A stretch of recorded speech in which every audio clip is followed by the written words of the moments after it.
This is ABC 7 News at 7, your Suncoast News. We're here for you. Good evening, everyone. I'm Alan Cohn, and welcome to ABC 7 at 7. Topping our news tonight, it's here, Zika. The first case of the Zika virus has been reported in Sarasota County. State health officials say Sarasota is now being added to the public health emergency declaration. We are told it is a woman who apparently contracted the Zika virus while traveling in Jamaica. She is not pregnant. Mosquito Control says officials say they are aware of the case earlier this week and are taking action. We had already received this several days ago, so we had already sent staff to the area to do a lot of mosquito trapping. We use traps that are specific for the vector species that carry Zika. They're the transmitting species. The county health department is offering free Zika testing to any pregnant women. Another 3 cases of non-travel related cases have been reported in Miami-Dade. Meanwhile, the Suncoast Blood Bank is now testing all donors for the Zika virus in an effort to protect local blood supplies. The bank is in critical need of donations. If the virus is detected in any donation, the organization will alert state health officials along with the donor. Sarasota County's jail is joining the fight against the heroin epidemic by launching a new drug addiction treatment program. The sheriff's office will use the drug Vivitrol to treat opioid addicts. Since the 1st of July, there have been 38 suspected heroin overdoses in the county. 7 of them have been fatal. Sarasota is only the 4th law enforcement agency in the state to begin using the drug in correctional facilities. The repeat offenders are the people that go out and they don't receive treatment or they don't receive the care that they need, then they're much more susceptible just to repeat their behavior. Inmates with opioid addictions must volunteer to participate in the program. The effort is funded by the Florida Alcohol and Drug Abuse Association. A Tallahassee judge will wait until next week to decide whether 3rd graders who opted out of state testing should be held back. A hearing was held today on the matter. It is part of a lawsuit from a group of 14 parents against the Department of Education. The parents are part of the opt-out movement and say their children were held back regardless of classroom performance. A Sarasota mother originally involved in the case is dropping her suit. Her child has been allowed to start the 4th grade. Now to Venice, where a master plan is coming together for the next generation of city parks. The Parks and Recreation Board is working with an outside consultant on a possible new site. They are discussing new ways to manage Wellfield Park, which is owned by the city but maintained by Sarasota County. Venice is providing, and has for many years, provided the youth recreation facilities for this whole middle part of the county. Sarasota County is developing its own parks master plan. Venice hopes to coordinate the completion of its plan to increase cooperation with the county. After being for 8 months, Manatee County is reopening Fort Hammer Park. Crews recently completed $1 million worth of stormwater improvements. The park also has a new parking lot, sidewalks, and pavilion. Improvements to the park's boat ramp will begin in December. Gas prices are at their lowest level in more than a decade. That is good news, but as the price of fuel drops, the cost of insurance is rising. Great. According to AAA, lower gas prices mean there are more drivers, making driving inherently more dangerous. As a result, insurance companies are raising rates for drivers. Thanks a lot. Might be time to review that policy. A $500,000 budget will begin this month in Siesta Key to increase safety at the intersection of Stickney Point Road and Midnight Pass. FDOT plans to build a pedestrian refuge island at the location. Drivers can expect overnight road closures. The project is expected to take 6 months to complete. And now, Bob, for the weekend weather. I'll tell you, the weekend weather is looking to be pretty good. Much better than last weekend, although we didn't see a lot of rain last weekend. It was cloudy, not the best beach weekend, but I think a little bit better as this area of low pressure that's been around for so long is now well over into Louisiana, and that is causing catastrophic flooding right now. And that's going to be a big story over the weekend, too. Some places in Louisiana have already had 20 inches of rainfall. on some of the parishes there, and they can expect an additional 10 to 20 inches over on Saturday, which will only cause more significant flooding problems there. This area of low pressure will eventually fade away, though, but for us, we're back to the normal afternoon and evening variety of thunderstorms. We had a round earlier this afternoon near Lakewood Ranch around 4, then it kind of stopped. Now some light rain occurring and some bigger storms well east. Currently at the airport, we have some high clouds around and 82 degrees. The heat index not really a factor as the clouds have moved in. The rain cooled air has moved in. The dew point pretty high, though. It's 76 degrees. Makes it feel very warm and muggy out there. You can see that light rain now lingering across Manatee County and much of Sarasota County at this hour. The showers a little bit more intense east of Lakewood Ranch there you see, but for the most part, just very light rain from Venice all the way up to Palmetto and Bradenton, even Parrish getting some light rainfall. Wauchula has had the 2.5 inches of rainfall that has shifted off to Sebring now. And then down south, not much going on in Port Charlotte, Northport, and Punta Gorda. As I mentioned, a few clouds around the dew point now at 76. And the high today warmed up to 92 degrees before the clouds and showers moved in. And we are anticipating a pretty decent boating weekend. For tomorrow morning, things look to be okay. We'll start off with a southeast wind. It'll turn to the southwest. A UV index staying high. Look out for the late day storms, though. They'll be around. The rain chance at 50%. Partly cloudy skies otherwise. So pretty decent weekend considering what we had last weekend. The extended forecast calling for more of the same right in through the next 7 days with showers and storms, but a pretty good weekend ahead. Yeah, looking forward to it. You got it. Thanks a lot, Bob. And still to come, protests over the weekend got attention across the Suncoast. Find out what was behind them. That story when we come back. Need new windows? Buy direct from the factory. New South Window is having a sale. The more you buy, the more you save. Buy 4 windows, save 25%. Buy 6 windows, save 30%. Buy 8 or more windows and save 35%. How? Because New South owns the factory and you cut out the middleman. Award-winning, energy-efficient windows and doors installed with a lifetime warranty. New South Windows are made in Florida for Florida homes by Florida workers. Visit newsouthwindow.com or call now. Hi, I'm Joan London, and if you're worried about your parent or a loved one living alone like I was, and you want reliable senior care information, then call A Place for Mom, the nation's largest senior living referral service. You'll get free information on assisted living, Alzheimer's care, nursing homes, even important financial information. They had obviously researched every place, not just given me names. They found me a place for what she could afford, and it was magnificent. We're now very confident that she's safe, and they just helped every step of the way, and I can't thank them enough. So if you're struggling to find reliable senior living information, call A Place for Mom. This is a free service, and you can trust them to help you. Call right now to get your free Senior Care Compass ebook. Find out about the 5 best-kept secrets on financing senior care and assisted living. Call now, 800-290-0352. 800-290-0352. ABC 7, your Suncoast News. We're here for you weeknights at 5. The name of the movement itself evokes intense passions on all sides. Black Lives Matter. Now, couple the debate with the protests interfering with back-to-school shopping last weekend, and the comment section on our Facebook page runneth over. ABC 7's Erica Jackson joins us with more. Erica. Yeah, Alan, the protest started after a woman says she was kicked out of the mall because of a controversial t-shirt.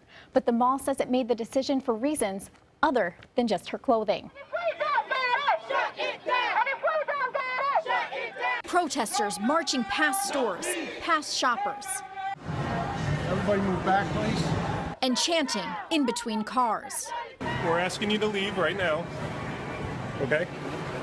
Jocelyn, we've had this conversation before. Jocelyn Marin's first run-in with security at the mall at UTC took place in July. She says she was escorted out of the mall for wearing a t-shirt that read, "Please don't shoot." I was stopped at the very front entrance by head of security of UTC Mall. Me and several of my family members tried to get in simply wearing these shirts. The mall says it didn't ask her to leave solely because of her shirt. Mall management says it became aware that Marin was organizing a protest at the mall through Facebook. Marin posted this plan for a protest on her Facebook page July 8th. She was escorted out of the mall when she showed up the next day. The The mall at UTC released a statement saying, while we greatly respect the right to free speech, the mall is private property and it is our policy and our right not to permit protests of any kind. No justice! No peace! Still, Marin and 30 others from groups like the NAACP and Answer Suncoast rallied inside the mall on Saturday. And when they were told to leave, they took their protest outside. Why are you blocking traffic? I want to have By stopping traffic is really a way to make a statement. It is a way to make people stop and listen. Traffic was not stopped for an entire hour. It was really minutes at a time. The groups are protesting after the recent shootings of African Americans by law enforcement, like the 2012 death of Rodney Mitchell in Sarasota County. We're not here for any violence. We're not here for any trouble. We just want to bring awareness. We want to be the conversation at the dinner table so you can talk to your children and your family members about what's going on. I can see their issues that they have with police violence. People are killed by police every single day. It's ridiculous of all race, color, and creed. Still, Marin feels the protesters were successful in sharing their message. It felt really good to get something accomplished. It was just great to see the community of all different ethnic backgrounds and ages come together as a whole. No justice! No peace! As of now, the group does not have any other protests planned, but they do remain active on social media. Erica, thank you. And in the moment, our roundtable. Whether you're a homeowner looking for a professional installation or a contractor looking for top quality products, Sarasota Glass and Mirror can meet your every need. For 42 years, Sarasota Glass and Mirror has been the area's premier supplier and installer of quality glass products for your home or business. As an authorized PGT WinGuard dealer, we know how to protect your home with everything from the PGT WinGuard impact-resistant windows and doors to shower enclosures and decorative mirrors. The Sarasota Glass and Mirror team has the knowledge to tackle any project. Is your mop a dirty, disgusting mess?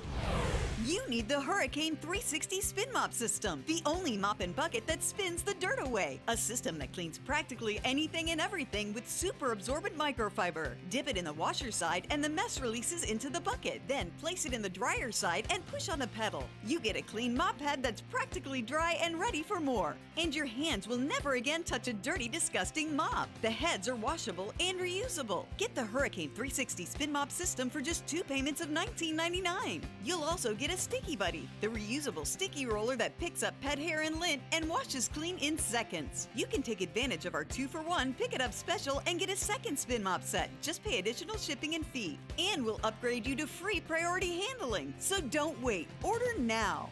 Call 1-800-394-1524 to get your Hurricane Spin Mop double offer. So hurry and call 1-800-394-1524. Call now. Getting older shouldn't mean giving up all the things she loves to do. It should just mean, well, finding new ways to do them. Right at Home's professional team thoughtfully selects caregivers to provide help with personal care, housekeeping, and of course, meal preparation. Oh, that smells so good. Oh, and it tastes good too. We can provide the right care right at home. And joining us for more on tonight's topic is Ruth Beltran, the organizer for the Suncoast Answer Coalition, and Paul Sutton, a retired captain at the Sarasota Police Department. Thank you both for being here. And in full disclosure, we have to point out that Captain Sutton is related to our show's producer, but I want to thank you both for joining us. And, thank you for having us. Well, you know, this is such an important discussion, and obviously the community and the nation has been discussing this for a while, especially in the aftermath of recent police shootings earlier this summer and also what happened in Dallas. But Ruth, let me first ask you, because after the protest last weekend, a lot of people, the issue that they had was that the protesters shut down traffic outside of the mall, and on a day where it was, I believe, the last tax-free shopping day before school. And the question is that the best way to make the point while just members of the community are trying to do what they need to do on the weekend? Well, if you know, transportation has been used by the civil rights movement for a number of years. And we saw that with the Selma March. Also, Rosa Parks took a stand at a public bus, in the Freedom Riders as well. So we wanted to make a statement. We wanted to, when you stop transportation, it's a way of making people stop and pay attention. It's really an act of civil disobedience, but it makes them stop. And as a result, we are still talking about it today, right? It did not just stop on Saturday, but people are still talking about it today because we stopped traffic. But it made some people, many people from our Facebook comments, angrier than they otherwise would be. Correct, and they have the right to be angry. However, our community is also angry. The many deaths that have been taking place in our community are really outrageous. And not just with law enforcement, but if you notice, there is also a systemic racism in America that affects our education system, our voters system, it affects our health care system. So it's really a systemic racism that we have in America. And the Black Lives Matter movement is trying to bring attention to that. So yes, we do want everyone to stop and look. If it takes them being angry and not being able to get through traffic for 15 minutes, then let it be. Paul, what did you make of the protest inside the mall and the mall's statement that it was not the T-shirt that some of the protesters were wearing, but the fact that it's private property and they have every right to ban protests on private property? The mall's position is correct. You know, when you have private property and you pay high rents and you have the expectation of having to service customers in order to make a living, that is something that you paid for. It's a right that you have. Free speech is certainly a right, but free speech shouldn't interfere with other people's rights. Well, then let's talk a little bit again. After the protest inside the mall, it went outside. Traffic was stopped for I don't know how long, an hour on and off. No. Traffic, we were really on the sidewalk. I believe the first time we stopped traffic just through a couple of green lights, probably 5 minutes or so. And then the second time we stopped traffic a little bit longer, but it was nowhere near half hour. What position does that put law enforcement in? And in taking into account that it's our understanding law enforcement really didn't respond to that when it was taking place? Every law enforcement officer takes an oath to obey the Constitution and to protect the rights of citizens. And free speech is a right that law enforcement gladly protects. And in fact, the most obvious recent example is Dallas, where a very large protest on a similar topic was going on, and the gunshots started, and police officers ran towards the gunshots to protect the very people that had been protesting. That's what a police officer is supposed to do. Now, if you're in a situation where traffic is blocked, that's dangerous. Mm-hmm. You know, you can have people who become frustrated. They try to drive around. You obviously don't want to have any contact between a pedestrian and a vehicle. So I would suggest to the protesters that there are other ways to protest without obstructing traffic. And once you obstruct traffic, you're actually violating laws at that time. Well, law enforcement and police officers also take an oath to serve and protect. And as we see, that's not what they are doing. They are killing our Black community, the Black members of our community, and they are not being held responsible. But you have two issues there. There is that, but there is also, and I see some of the, kind of ugly comments that were made on Facebook saying, that people saying, well, I'm just going to drive through the protesters, and that's the way people get hurt, and that's the way temperatures get even more elevated. And that brings us to a very interesting point. People are very much against us saying Black Lives Matter, right? And they mention that all lives matter. However, they have no problem telling us that they are going to run us over. So where does it come to the point where all lives matter? Are you really saying that all lives but Black lives matter? Because the same people in social media that said that that all lives matter, the next sentence will actually be, we will run you over. I actually got threats saying, you better pray you're not standing in front of my truck. So it's really a hypocrisy. You want to say that all lives matter. However, you have no problem running over protesters who are really fighting for our lives. This is really the systemic racism that we have going on in America right now. It's generational, and it affects our daily lives. Many people who are not affected by it seem to ignore it or just pretend that it's not there, that they don't see the injustice that's taking place at the many levels of our society. But it's there. So we are protesting for our lives. This is a life and death situation right now. This is the world that I'm going to leave to my son tomorrow. Ruth, can I say this? Sure. We are on the same side. I know sometimes it may not seem that way, but police officers are sworn to protect all people in all communities. And I will start by saying this, Black lives do matter. But I also believe that all lives matter. And during my career with the Sarasota Police Department, I investigated a number of crimes where Black lives had been lost. And I made it my mission to find justice for the people who had committed these crimes. And literally, I and many other police officers put my life at risk to protect the citizens of North Sarasota. And so I believe that police officers believe that all lives matter. I think when you're looking at a profession that has, you know, 1 million people across the country engaged in the profession, am I going to stand by everything that every single officer does in every jurisdiction? Of course not. But we can start by having accountability. When a police officer takes a life on an unarmed man, which is just an example of the many injustices that take place, they arrest black people disproportionately. Even when people are sentenced within the justice system, they receive harsher punishments than any other community. They the police officers use of force against black communities disproportionately. So when those things take place, the police department or the government needs to hold those police officers accountable, which is what's not taking place now. Everybody's getting a green pass. You can just shoot a black man and walk away. Let me just stop you there, because this community obviously has had difficulties over the years, just like many or most communities around the country. What I have noticed in the aftermath of the shootings from earlier this summer and the tragedy in Dallas is that local law enforcement has reached out to the community to have community meetings, and from that, it is my understanding that those meetings will be held on a more regular basis. So the question is whether this community, whether it's the Sarasota Police Department or the Sheriff's Office, are they doing more than other communities in terms of reaching out to the community and trying to have a continual and open dialogue? They may be talking, but we do not need just conversation. We know that in the last recent years, the Sarasota Police Department specifically has rehired officers that were found guilty for use of excessive force. One of those resulted in a death.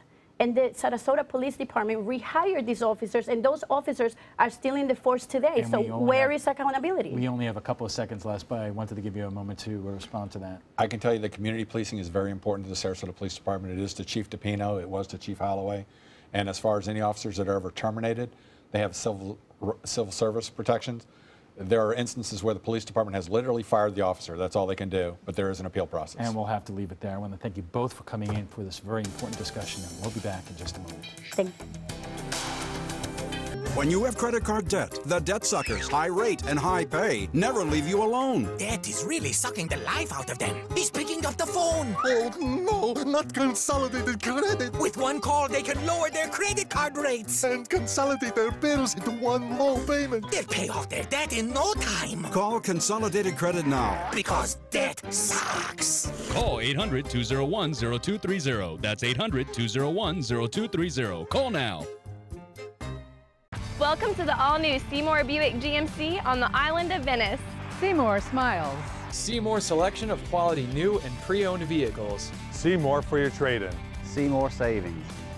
Step up to GMC and get cash back for up to 12% of the MSRP on these select 2016 GMC vehicles. That's over $9,300 cash back on this Yukon. Seymour now at Seymour Buick GMC on the island of Venice. Go to SeymourBuickGMC.com. Attention, this is an important message for anyone who had an IVC filter placed to prevent blood clots from traveling to their heart or lungs. Did your IVC filter move, break, or cause organ damage? The FDA warns that IVC filters may cause serious complications, such as heart or lung damage, internal bleeding, even death. If you or a loved one suffered serious complications, call IVC Filter Helpline now. You may be entitled to compensation. IVC filters are designed to prevent blood clots. If your IVC filter moved or broke and you suffered heart or lung damage, internal bleeding, or if a loved one died as a result, call IVC Filter Helpline today. Our network of experienced attorneys is ready to fight for you. You'll pay nothing unless there's a recovery in your favor. Call today for a free confidential consultation. Don't fight this alone. Call IVC Filter Helpline now. Please call 800-897-6764. That is 800-897-6764. Do you have what it takes to become a champion? The Sarasota YMCA Shark Swim Team has been developing champions since 1961. Fall swim team tryouts for kids ages 6 through 18 are being held August 15th through the 18th and August 22nd to the 25th from 5:30 to 6:30 p.m. Tryouts are held at the Evelyn Sadler Jones branch, YMCA's Selby Aquatic Center. For more information, Visit SarasotaYMCA.org/sharks. School is back in session in Manatee County. Students have returned, but not all the teachers. Staffing shortages is forcing educators to teach outside their subject matter. And here's what you have to say. Ronnie Carroll writes, my daughter has 2 master's degrees and an administrative license. She has been teaching in Ohio for 15 years, wanted to move and teach in Florida, was hired. First interview, they offered her $45,000, totally ridiculous. That is what you can't get teachers in this state. She earns $87,000 in Ohio. Judy Heiss writes, I have encountered good and bad teachers. The bad ones were just skating through without a care for the kids or the subject they were teaching, but they are protected by tenure and cannot be fired. And Julie Blanchette writes, everyone is saying pay them more, but are you willing to vote for people that would actually advocate for teachers? Well, if you'd like to join the conversation about tonight's topic, just visit our Facebook page at facebook.com/news at 7. And that is all the time we have for this evening. Thanks for joining us. I'm Alan Cohn. Have a great weekend.